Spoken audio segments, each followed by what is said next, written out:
Why a staircase? Good question.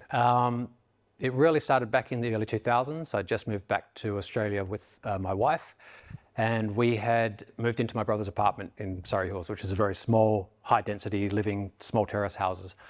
He had a backyard that he wanted to put a staircase in, which would have taken up a lot of the space there. So I was thinking, that's ridiculous, why do that? There's got to be a better idea. So that's when I developed the first product, which was a ladder very similar to this.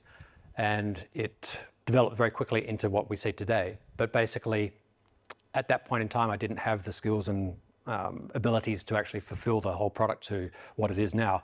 So it sat on the shelf for maybe 10 years. And then once I'd gone back to school, back to uni, I just got my computer skills up a little bit further.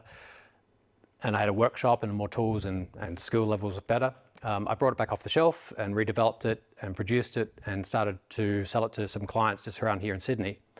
Put it in a couple of shows, and then it won some product award in Europe. And then we got an opportunity for a company in New York to do a video on us. That video from Business Insider New York actually ended up, and it went viral. So basically within the first 2 weeks, we had a million views. And then over the next 6 months, it went up to about 130 million views worldwide, which left us in a bit of a conundrum because we'd made a few products for a few people. And then all of a sudden we had thousands of people worldwide hounding us and asking us, can we have your product? Can we produce for you? Can we distribute? Can we do all these things? Which left us in a position of, what do we do next? We tried selling the licenses in America and Europe. That went okay for a while.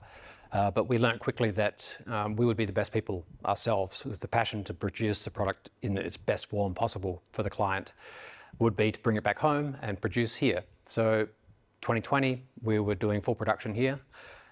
We started to get very busy and we were shipping worldwide continually, and it's just been growing and growing ever since.